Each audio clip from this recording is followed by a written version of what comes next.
This is Real News Media TV, coverage you can trust. Please like, share, subscribe, and hit the notification bell. Select all for daily news updates. Good afternoon, my Real News Media TV family. Welcome back to the channel for another news update for May 20, 2023. And in the news this afternoon, enough evidence to find the SOE killers, says Chang.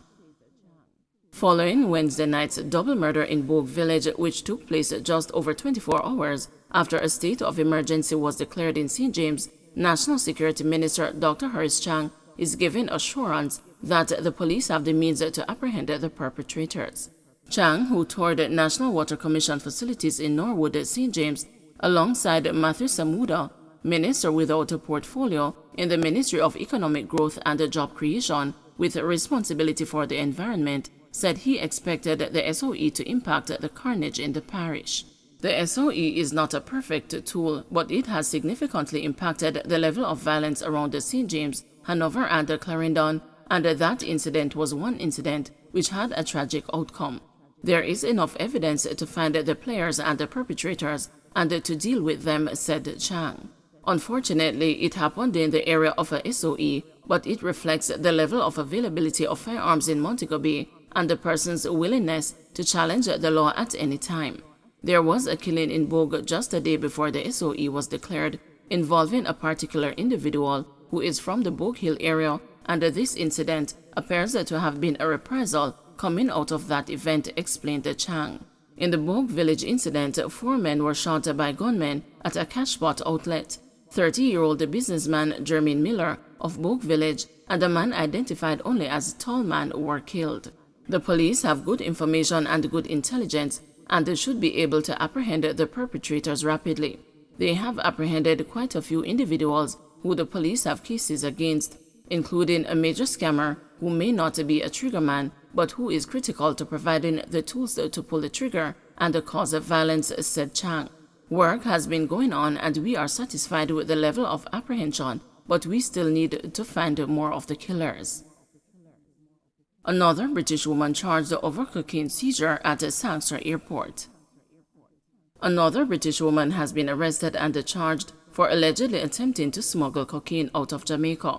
Aisha Scarlett, 37, an office administrator of a Birmingham address, has been charged with possession of cocaine, dealing in cocaine, attempting to export cocaine, and a conspiracy to export cocaine. Scarlett was charged on Monday.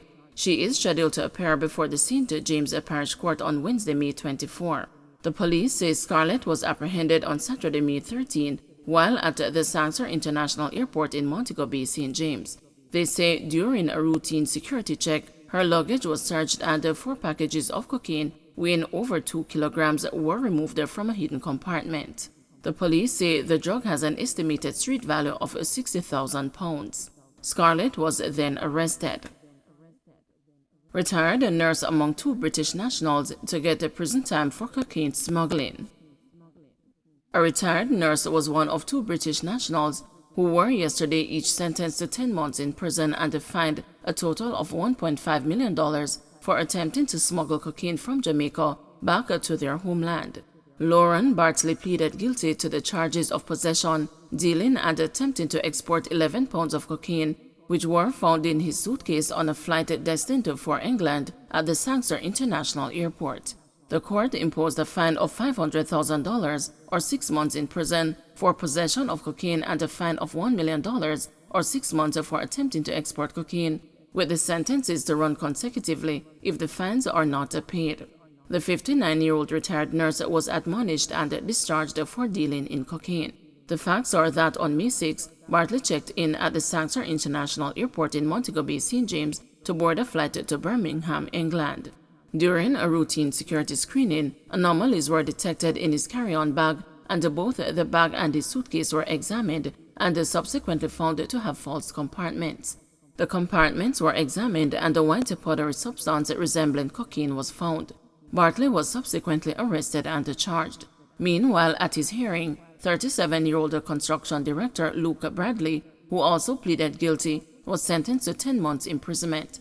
He was also ordered to pay a fine of $500,000 or spend 6 months in prison for possession of cocaine and $1 million or 6 months for attempting to export 11 pounds of cocaine, with the terms of imprisonment to run consecutively if the fines are not paid.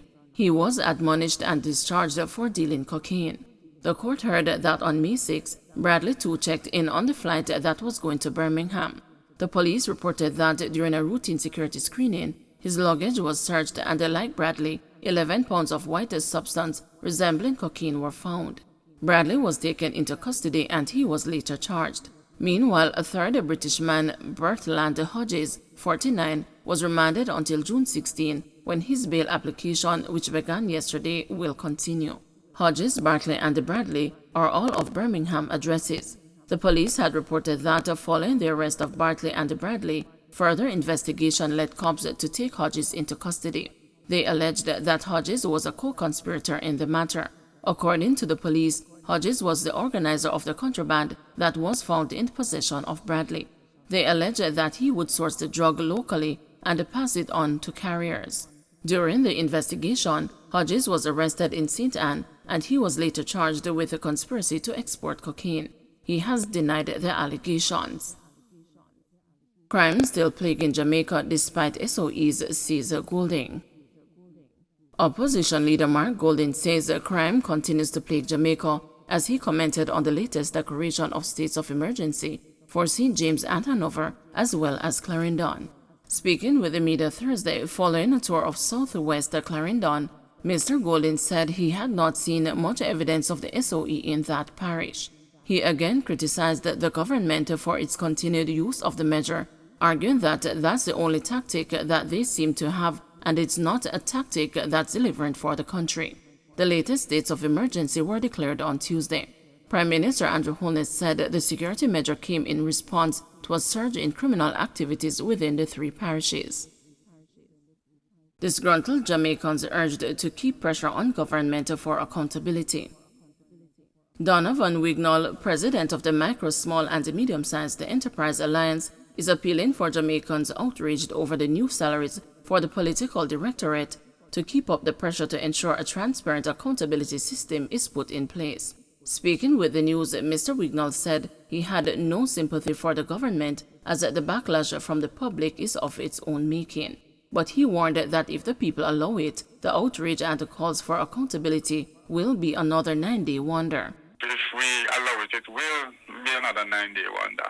And, a lot of emotive responses are coming from the whole dialogue with the backlash. But as civil society and different civil society groups, we have to ensure that we keep the dialogue in the public space and ensure that we get what we want out of the process. So as far as constitutional reform is concerned, we ought to ensure that we as civil society keep it on the cards, hold the public officials accountable for making these changes. And I know for a fact that when they want things changed, it will change quickly.